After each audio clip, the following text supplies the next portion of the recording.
ಗ್ರಾಮದಲ್ಲಿ ನೀರಿನ ತತ್ವಾರ ಉಂಟಾಗಿದೆ. ಒಂದಲ್ಲ ಎರಡಲ್ಲ 100ಕ್ಕೂ ಹೆಚ್ಚು ಗ್ರಾಮಗಳಲ್ಲಿ ನೀರಿನ ಸಮಸ್ಯೆ, ಅದರಲ್ಲೂ ಕುಡಿಯುವ ನೀರಿನ ಸಮಸ್ಯೆ ಹೆಚ್ಚಾಗ್ತಾ ಇರುವಂಥದ್ದು. ಕಳೆದ 1 ತಿಂಗಳಿನಿಂದ ಜಾನುವಾರುಗಳಿಗೆ ನೀರಿನ ಸಮಸ್ಯೆ ಎದುರಾಗಿದೆ, ತತ್ವಾರ ಎದುರಾಗಿದೆ.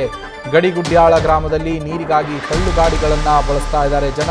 ತಳ್ಳುಗಾಡಿಗಳಲ್ಲಿ ಕೊಡಗಳನ್ನು, ಬಿಂದಿಗೆಗಳನ್ನು ಇಟ್ಕೊಂಡು ಹೋಗಿ ಕ್ಯೂ ನಿಲ್ತಾ ಇದ್ದಾರೆ. ಒಂದೊಂದು ತಳ್ಳುಗಾಡಿಯಲ್ಲಿ 6 ರಿಂದ 8 ಬಿಂದಿಗೆಗಳನ್ನು ಇಟ್ಟುಕೊಂಡು ನೀರಿಗಾಗಿ ಸರತಿ ಸಾಲಿನಲ್ಲಿ ಕಾಯುವಂತಹ ಪರಿಸ್ಥಿತಿ ಅವರಿಗೆ ಎದುರಾಗಿರುವಂಥದ್ದು. ಈ ಗ್ರಾಮದಲ್ಲಿ 1400 ಜನಸಂಖ್ಯೆ ಇರುವಂತಹ ಗ್ರಾಮ ಇದು. ಆದರೆ ಇರೋದು 2 ಬೋರ್ವೆಲ್. ಇರುವ ಈ 2 ಬೋರ್ವೆಲ್ಗಳಲ್ಲೂ ಕೂಡ ಒಂದು ಮಾತ್ರ ಚಾಲ್ತಿಯಲ್ಲಿದೆ, ಮತ್ತೊಂದು ಕೆಟ್ಟು ಹೋಗಿದೆ. ಇದರಿಂದಾಗಿ ಹಗಲು ರಾತ್ರಿ ಅಂದೇ ನೀರಿಗೋಸ್ಕರ ಪಾಳಿಯನ್ನು ಹಚ್ಚಬೇಕು, ಸರತಿ ಸಾಲಿನಲ್ಲಿ ನಿಲ್ಲಬೇಕು, ನಿಂತು ನೀರನ್ನು ತುಂಬಿಸಿಕೊಂಡು ಹೋಗುವಂತಹ ಪರಿಸ್ಥಿತಿಯನ್ನು ಜನ ಅಲ್ಲಿ ಅನುಭವಿಸ್ತಾ ಇರುವಂಥದ್ದು. ನೀರಿನ ಸಮಸ್ಯೆ ಬಗೆಹರಿಸಿ ಅಂತೇಳಿ ಗ್ರಾಮಸ್ಥರು ಒತ್ತಾಯವನ್ನು ಮಾಡ್ತಾ ಇದ್ದಾರೆ. ಜಿಲ್ಲಾಧಿಕಾರಿ, ಜಿಲ್ಲಾ ಪಂಚಾಯಿತಿ ಸಿಇಒ ಇವ್ರುಗಳು ಇದ್ರ ಬಗ್ಗೆ ಗಮನ ಹರಿಸಬೇಕು. DC ಆಗಲಿ, ಜಿಲ್ಲಾ ಪಂಚಾಯಿತಿ ಸಿಇಒ ಆಗಲಿ, ಹಿರಿಯ ಅಧಿಕಾರಿಗಳು ಇದರ ಬಗ್ಗೆ ಗಮನ ಹರಿಸಿ ನಮಗೆ ಎದುರಾಗಿರುವಂತಹ ಈ ನೀರಿನ ಸಮಸ್ಯೆಯನ್ನು ಬಗೆಹರಿಸಿ, ನಮ್ಮ ತೊಂದರೆಯನ್ನು ಬಗೆಹರಿಸಿ, ನಮಗೆ ಪರಿಹಾರವನ್ನು ಕೊಡಿ, ಕುಡಿಯುವುದಕ್ಕೆ ನೀರನ್ನು ಕೊಡಿ ಅಂತೇಳಿ ಜನರು ಆಗ್ರಹಿಸ್ತಾ ಇರುವಂಥದ್ದು. ಯಾರು ಸತ್ತಾಗ ಒಂದು ಹೂವಿನ ತಗೊಂಡ್ಬರ್ತಾರೆ ನೋಡಪ್ಪ. 3-4 ಇರ್ಬೇಕು, ಸದ್ಯಕ್ಕೆ 2 ಹೊಡಿತದವೆ ಅಂದರು. ನೀರು ಅಂತೂ ಬರ್ತಾ ಇಲ್ಲ.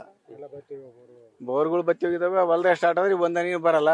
ಆ ಹೊಲಗಳಾಗ ಸ್ವಲ್ಪ ಆಪಾದಾಗ ಸ್ವಲ್ಪ ನೀರು ಬರುತ್ತೆ. ಅದು ಜನ ಎಲ್ಲ ಹೊಡೆದಾಡೋದು ನೀರಿಗೆ. ಖರೀಸ ಅನಿವಾರ್ಯ, ಖರೀದಿ ಮಾಡಲೇಬೇಕು, ಬದುಕಬೇಕು ಅಂತ. ದನ ಕರುಗಳಿಗೆ ಅವಕ್ಕೆಲ್ಲ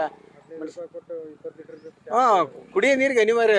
ಎಲ್ಲಿ ಇದರೆಲ್ಲ ಬಂದಿದ್ದಾರೆ. ನಿನ್ನೆ ಯಾರು ಶಾಮನೂರದ್ದ ಬಂದಿದ್ರು, ಶಾಮನೂರವರು, ನೇರ್ಲಿಗೆರು ಎಲ್ಲ. ಮತ್ತೆ ಅವರು ದುಡಿಮೆ ಮಾಡ್ಕೊಂಡು ಅವ್ರು ತಂದು ಕೊಡ್ತಿದ್ದಾರೆ. ಮತ್ತೆ ಅಲ್ಲಿ ತರ್ತಾರೆ, ಇಲ್ಲಾಂದ್ರೆ ಹಳ್ಳಿಗಳು ಬೈಕ್ ತರ ತರ್ತಾರೆ. ನೀರಿಂದ 15 ರೂಪಾಯಿ ಪಾಪ ಇಲ್ಲಿ ಬಂದು ಕೊಡೋರಿಗೆ 15 ರೂಪಾಯಿ ಕೊಡ್ತೇವೆ. ಮತ್ತೆ ಬೇರೆ ಊರಿಗೆ 10 ರೂಪಾಯಿ ಕೊಡ್ತಾ ಇರ್ತೇವೆ ಕ್ಯಾನಿಗೆ. ಆಮೇಲೆ ನಾವೇನೋ ಕ್ಯಾನ್ ಬಸ್ ಬೈಕ್ ಇದ್ದಾರೆ, ಹುಡ್ರು ಓಡಾಡ ಅಂತ ತರ್ತಾರೆ. ಮುದುಕರು ಮುಂಡ್ರು ಓಡಾಕ ಹೋಗ್ಲಿಲ್ದಾರೆ, ಎಲ್ಲಿ ತರಕಾಕತ್ತ ಅವ್ರು ನೀರು ಕುಡಿಯೋದು ಅಲ್ಲ. ಅವ್ರು ಟೈಮ್ ಸರಿ ಬರ್ಬೇಕಲ್ರಿ, ಯಾವಾಗ ಬಂದ ತಗೋಬೇಕಿಲ್ಲದ್ರೆ ಇದ್ದ ನೀರು ಕುಡಿಬೇಕು ಅಂತ ಪರಿಸ್ಥಿತಿ. ಅವ್ರು ಯಾವಾಗ ಒಂಪಟ್ಟು ಬರ್ತಾರೆ ಪಾಪ. ಅವರು ಈ ಸಿಟಿ ಅಲ್ಲಲ್ಲ, ಹಳ್ಳಿಗಳು ಯಾವಾಗ ಒಂಪಟ್ಟು ಬರ್ತಾರೆ. ಅವಾಗ ಬಂದ, ನಿನ್ನೆ ಬಂದಿದ್ರು, ಮೊನ್ನೆ ಬಂದಿದ್ರು, ಗೊತ್ತಾದಾಗ ಅವ್ರು ತಿಳಿದ್ರೆ ಬರ್ತಾರೆ, ಇಲ್ಲದ್ರೆ ಇಲ್ಲ. ಇಲ್ಲದ್ರೆ ಬೇರೆ ಊರುಗಳೇ ತರಬೇಕು. ಅಧಿಕಾರಿಗಳು ಯಾರು ಬಂದಿಲ್ಲ ಸರ್, ಯಾರು ಏನು ಮಾಡ್ತಾ ಇಲ್ಲ ಸರ್. ರಾತ್ರಿ ಎಲ್ಲ ಆಗ್ಲಲ್ಲ ನೀರು ಹಿಡಿಯೋದ. ಈಗ ಬಿಸಿಲು ಐತಲ್ಲ, ಈಗ ಇಲ್ಲ, ಕರೆಂಟ್ ಹೋಗಿದ ಅದಕ್ಕೆ. ನೀರು ಹಿಡಿಯೋದ್ ಬಿಟ್ರೆ ಬೇರೆ ಏನು ಕೆಲಸ ಎಲ್ಲ ಇಲ್ಲ. ಆ ಪರಿಸ್ಥಿತಿ ನೀರಲ್ಲಿ ಏನ್ ಮಾಡಕ್ಕಾಗುತ್ತೆ. ಕರೆಂಟಿನ ಸಮಸ್ಯೆ ಶಿಫ್ಟಿಂಗ್ ಆಗ್ತಾ ಇರುತ್ತೆ, ಅದ್ರದ್ದು ಇದಿಲ್ಲ. ಒಟ್ಟು ಕರೆಂಟ್ ಇದೆ, ನೀರು ಮತ್ತೆ ಬರೋದು. ಅದು ಬೋರ್ಗಳ ನೀರು ಬರಲ್ಲ. ಹೊಲಗಳಾಗ ಪಂಪ್ ಸೆಟ್ಗಳು ಸ್ಟಾರ್ಟ್ ಆದ್ರೂ ನೀರೇ ಬರೋದಿಲ್ಲ. ಇಲ್ದಾಗ ನೋಡ್ಕೋಬೇಕು ನೀರು. ಒಂದೊಂದು ದನಿ ಬಂದು ರಾತ್ರಿ ಎಲ್ಲ ಹಿಡಿದು ಕಾಯ್ಬೇಕು.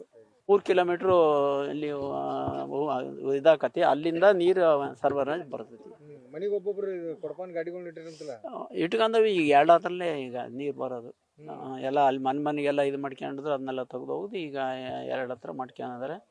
ಇಡೀ ಅಲ್ಲಿ AKT ಎಲ್ಲ ಅವರಿಗೆಲ್ಲ ಭಾಳ ತೊಂದರೆ. AK ಜನಗಳಿಗೆ, ನಾಯಕರ ಜನಗಳಿಗೆ ಭಾಳ ತೊಂದರೆ ಆಗ್ಬಿಟ್ಟಿದೆ.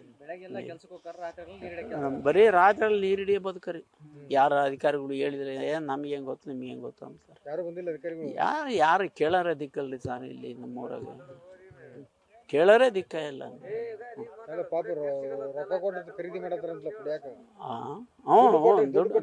ದುಡ್ಡು ಕೊಟ್ಟು ಈಗ ನಿನ್ನೆ ಮೊನ್ನೆ ಬಂದು ಇದು ಮಾಡಿದ್ರು. ದುಡ್ಡು ಕೊಟ್ಟು 10 ರೂಪಾಯಿ, ಈಗ 15 ರೂಪಾಯಿ ಮಾಡಿದ್ರು. ನೋಡ್ರಿ, ಅವ್ರು AKT ಅಲ್ಲಿ ನೀರಲ್ಲಿ ಪಾಪ ಅವ್ರು ಸಾಯ್ತದಾರ ಪಾಪ. ಏನ್ ಮಾಡಕ್ ನಾಯಕರ ಅವ್ರು ಬಂದ್ರಲ್ಲಿ ಅವ್ರು ಹೇಳೋದು.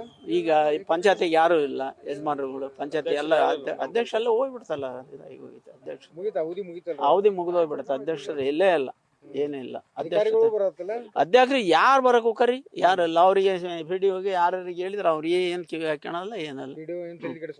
ಅವ್ರು ಏನ್ ತಲೆ ಕೆಡ್ಸ್ಕೊಳಂಗಲ್ರಿ, ಏನು ಮಾಡಂಗಿಲ್ಲ.